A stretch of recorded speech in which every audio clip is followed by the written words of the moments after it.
Caesar Clown was pretty underwhelming when it first released with OP10, but after some testing and some new additions in OP11, I think it got better, maybe? Hey guys, welcome back to another episode. Mobby here, and today I'm going to be giving you my personal deck profile for this Caesar Clown red-blue leader that came out in OP10. However, this is for OP11 and below. Make sure to like and subscribe, it really helps out the channel. I upload daily duels and deck profiles for different anime TCGs. Alright guys, here we go. So the whole goal of this deck is to be a control deck, however, controlling one time per turn every turn as much as possible. Alright, so like I said, there were some new additions with the with OP11 and some more testing. I made it more consistent. This is going to be a video breakdown. If you guys just want the deck list, I recommend pausing the video, heading on over to my website, mobytcg.com. There you can get the lists, the images for everything I post for all leaders, as well as the English translated proxies that I do myself before they are out in English. Okay, so here we go. Let's talk about every single card, starting with Caesar Clown, OP10, 5000 power, red-blue leader, scientist, and punk hazard. With 2 Dawn, when attacking, you may return one of your punk hazard type characters that costs 2 or more to KO a 4000 or less. Really strong ability, however, 4000 is not great. You have to have a lot of stuff in order to bring your opponent's power down. You also have to have 2 Dawn attached to him, so it's a little tough to do that using up resources, but we found some really nice cards to help this leader out. Let's start from the first cost all the way to the 8th. That's right, we're running up to an 8 in this deck. Okay, so there we go. This is OP10, 1-2-1 on play. Look at the top 5. Reveal 1 punk hazard that is not Vertigo. Put it to your hand. So the card that you really want this deck as much as possible is going to be your 2-cost Monet. You're going to be using it to enable your leader to use it every single turn, as well as lowering damage. So at least you can KO a 5000 to 4. So you want Monet. This is what you want to search for as much as possible. Get that with Vertigo. 2, 3, 4. The next card is going to be this Otama from OP11 One 0-2. So on play, you're going to be giving one of your opponent's characters negative 2000 power. This is a great card for the deck. It's a very cheap cost to lower a cost to use your leader ability to KO stuff more. So without the Monet, you can go ahead and play this to give an opponent that is 6000 negative 2000 more, so you can KO a 4000 or less. With Monet and this one, you can KO up to a 7000 or less. So really good, great card. You're probably going to be using this a lot for just throwing it on the field rather than 2K. Okay, so we have 1 of this copy. This is Nami from STO1 1-1-1. Activate main, give up to 1 Rested Dawn to one of your leaders or your characters. Very strong card. We only want to see 1 in the deck because it's just good. Because if you don't have a Monet, it's really good value for playing this anytime you want, and then making sure 1 Dawn can be sent over to your leader every single turn. Really good card. Now, another card that's really good is Punk Hazard. Now, we're only running 1 again. If you don't see any of these during the whole game, that's completely fine as long as you get Monets. But you don't want to see more than 1 Punk Hazard. You don't want to see more than 1 Nami. If you have both in one game, that's great. Both of these will replace the Monet's ability to give your leader a Dawn. Really good to have just 2 of these. You don't want more than 2. But yeah, here's the Monet, the superstar of the deck. You need these. You want to find these. If you get them in your opening hand or your mulligan, perfect, because it's an early game cost. So you want to throw it out. It's just so good. Let's talk about it from OP10. Punk Hazard / Don Quixote Pirates. 2-3-1, activate main. You can rest this character and give 2 Rested Dawn to a leader or another one of your characters. Then up to one of your opponent's characters gets negative power this turn. So you most likely will play it the first turn you can, and then next turn you can use her ability to do stuff. Your opponent wants to remove it as much as possible. However, when you use your leader's ability, you have to bounce back a cost or more. In this case, it's going to be Monet most of the time. You have Vertigo here, but unfortunately, he is a 1 cost, so you cannot bounce back a Vertigo. That would be really crazy if you could. But anyway, yeah, the goal is, you're going to be using playing her every single turn, that you can maybe hopefully KO an opponent's. If you know your opponent's deck isn't that much control, you can also just leave her on the board and not use her effect, so you can save the 2K for other stuff later. But basically how you want to do this is, when your opponent has a card in the field that's hopefully at the moment you're able to play this 5000 or less, you play Monet, You rest her, give 2 to your leader so you can swing for 5,000. You swing, bounce Monet back because she's rested, right? So it might seem like a deficit, but she's rested. Grab her back. She's safe now. And you can KO a 5,000. Remember, even with 3 Dawn total, as long as you have these 2 cards, you can go ahead and play Otama, lower somebody, play Monet, then you can KO up to a 7,000 character. And this is only like the very, very base of stuff here. Remember, every single turn is really good. Monet, Monet, Monet. If you have more than 1 Monet, you can give Rest of Dawn to somebody else, give Rest of Dawn, lower, lower, lower. So good. So once again, if your opponent doesn't have a lot of control, it's okay to leave her on the board sometimes because you have blockers to keep her safe. Speaking of blockers, here we go. OP10, Dragon number 13. This is also a Punk Hazard character, 2/2/1. This just has a blocker. So if you don't find Monets and you really need to KO somebody, you're able to lower their cost, but you don't have a Punk Hazard to bounce back to your hand besides Monet. This is your best character to bounce back because it's very cheap to do so, and it's a Punk Hazard that's super cheap. So Monets, Dragon number 13. These are basically your win conditions. I know it's really weird to say that with this deck, but as I mentioned, this is a very low control deck. Every turn, best case scenario, you want to be KOing something on the opponent's board and bouncing back Monet, because she's able to give you everything you need. Or this, if you're desperate and you need to bounce something back.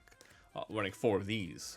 Now let's move on to more cards that will help you lower character costs. So this is Gundam UFO from OP10, Punk Hazard, and Straw Hat. This costs 2. During your main, you give up to somebody -4,000. Then if you have 2 or less life, you can go ahead and give one of your characters or leaders 1,000 power. So honestly, this is actually not terrible for like a KOing, for a ending card. As in going for a game. Hold on, the trigger here is KO a 1 or less, that's 3,000 or less. That's good for taking out little small weenies, for example, like this Dragon number 13 that your opponent might have. But basically, yes, this is a really good card for the deck. First of all, very cheap. It's just 1 more cost than Otama here, and you're going to be minusing a 4,000. So even if you don't have Monet on the board, if you have 4 Dawn, you'll be able to attach, and a character like Dragon on the board, right? So basically, you can spend 4 Dawn, or 6 if you need to with Dragon. You can go ahead and give somebody -4,000, put 2 Dawn, attack, bounce back one of your Punk Hazards, boom, you KO'd an 8,000 character with just this. It's so good, and you might have plus 1,000 to give to your leader or another character that needs to attack. So Gundam UFO is super important for the deck, and yep, that's why we're running 4 of these. Next off, we have Sanji from OP10. 3/3/1. So during your turn, this character gains 3,000, making it 6,000. However, on your opponent's turn, it's only 3,000 after you attack with it later. On KO, it is going to be drawing 1 card. So it does replace itself. It's a good attacker early game. If your opponent decides to ignore it, whatever, this is another potential Punk Hazard character that you can bounce back. But most likely, it's going to be an attacker and a replacer. Now we have 4 choppers. This is from EBO1, 3/4/1. It has blocker with 2 Dawn attached. When attacking, give up to one of your opponent's characters -3,000 power. I think this is a super staple for the deck. First of all, very cheap as a blocker with 2 Dawn minus -3,000 power. Then, so if you leave it on the field, the turn that you can play it, next turn, let's say you have 5 or 6 Dawn, you have Monet on the field, you can put some stuff on him, put some stuff on this guy. Insane. The lowered characters again by 3,000 more, and then with Monet even more. You can't bounce it back, but every single turn it's a consistent -3,000. Your opponent's gonna want to get rid of this, and they're gonna want to get rid of the Monet as much as possible, because these two together, it's just way too good of a combo. So you need this. This is 100% need for the deck. Now we have another 2K. This is Mocha or Mocha. Probably Mocha. OP10 3/3/2 on play. Give up to one of your opponent's characters -1,000. Not the best card of the deck. However, it's Punk Hazard, so it's searchable. This is a Punk. It's also Punk Hazard, so it can be bounced back. So if you need to, and an opponent's character is out of range somehow, give this, throw it on the field. Give somebody -1,000. KO a 5,000 total character. With this 4,000, bounce her back, 2K's back in the hand. So that's how this one works. Now we have some Kin and Killer. A red deck really needs Rush, so here we go. So EBO1 450 has a rush when attacking. If your opponent has 2 or less life, this character gains 2000 power during this turn. So running some Kid and Killers are really good for ending the game, because if they have 2 or less, you play for 4, you attack for 7,000, and it's just really just super crazy good. So running 2 of these. And the weaknesses, obviously not search and a brick in the hand. Now we have some choppers. This is from OP10 442.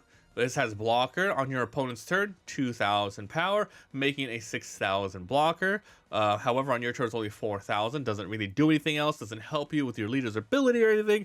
However, it's a 2k, it's searchable. That hair, my hair. And so yeah, 1, 2, 3, 4. Okay, next up we have Luffy. Is a new card we added from ST21 for Emperor's Stride, 560. So this has rush. And when attacking, give up to 1 Rested Dawn to one of your leaders or character. It is not archetype locked. This is great, meaning you can give 1 Dawn to Caesar Clown. And if you have anything else on the field, such as, where is it up? This Nami, or this Punk Hazard, this Luffy, and these together. One of these together will be enough to give 2 Dawn to your leader, and it'll free you up to do other stuff. Even if you don't have a Monet on the field, you have like another Punk Hazard. You know, you have like UFO and all that stuff. So really great cards, another rushing card. So we have 2 kids, we have 2 Luffys in order to rush down, and giving your Rested Dawn to a leader is really powerful. And if you already have a Monet on the field, give it to another character, even itself when it's attacking. Now for one of the key cards of the deck as well, this is Honesty Impact from OP11. Here we go. 6 costs.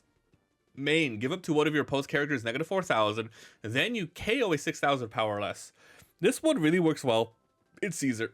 There's a lot of scenarios which you're hopefully going to be KOing up to 2 characters at once, and your leader ability lets you do a lot of that. Maybe you can KO 3 at once. So basically, give somebody negative 4000. If you already think about how it works with this, you could already lower it down like an 8000 character to 4000.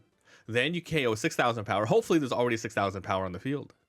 Now, if you want to combo this with your leader's ability, you better hope that you already have Monet on the field before you play this, because you won't have the Dawn. So you got to make sure to play around this. Maybe even wait till you have 8 Dawn to activate this, so you can use this, add a Monet from the hand. Well, Monet first, and then you do this. So lots of ways to doing it. And if you end up lowering somebody and then just KOing somebody in general, if your opponent has some rested characters, you can just power up your leader to attack into the rested character. We use your ability to KO 4000 or less, then go ahead and KO 6000. So it's potential for a 3 swing here. Oh, honestly, potential for a 4 swing. It's freaking nuts, dude. I ran 2 of these. You might want to run more. It depends on your playstyle. All right, next is going to be Silver's Rayleigh. So from OP8. So 880 here. On play, select up to 2 of your opponent's characters. One gets negative 3000, the other 2000 power until the end of your opponent's next turn. Then you KO a 3000 or less. So this is a great card to play just on its own. You might not be able to always KO something with this. However, KOing negative 3000 and KOing a 3000 up to a 6000 character, not bad. But yeah, it's really good because it just lowers, it stops characters. But if you somehow are able to charge up your board before using this. For example, once again, the Monet is on the field beforehand. You have the Dragon on the field beforehand. You're able to set up this thing and ready to go. So that's why Silver's is in here. 1, 2, 3. And the last card of the deck is going to be Dragon. It's from OP7. 890. This is another rush. So you have a total of 6 rushing cards. 4 cost Kid and Killer, 5 cost Luffy, 8 cost Dragon.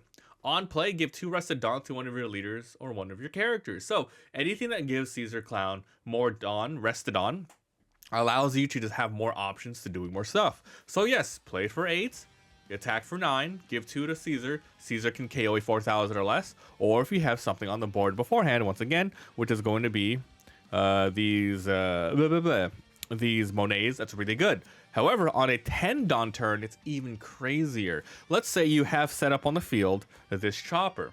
You play for 8, you give 2 to your leader, give 2 to Chopper. You go ahead and attack for 6, giving somebody negative 3000. Attack with this guy, 9000. Attack with Caesar Clown, who is 7000, and you're going to be able to KO a 7000 character. Or attack in any order that you want because they have blockers, etc. on the field. So, Caesar Clown sucked when it came out 10, but after a lot more testing and stuff, this is what I came up with. Got some new support from ST21, and of course, OP11. So obviously the deck's still not great, and the big reason is because you're basically only removing 1 time per turn.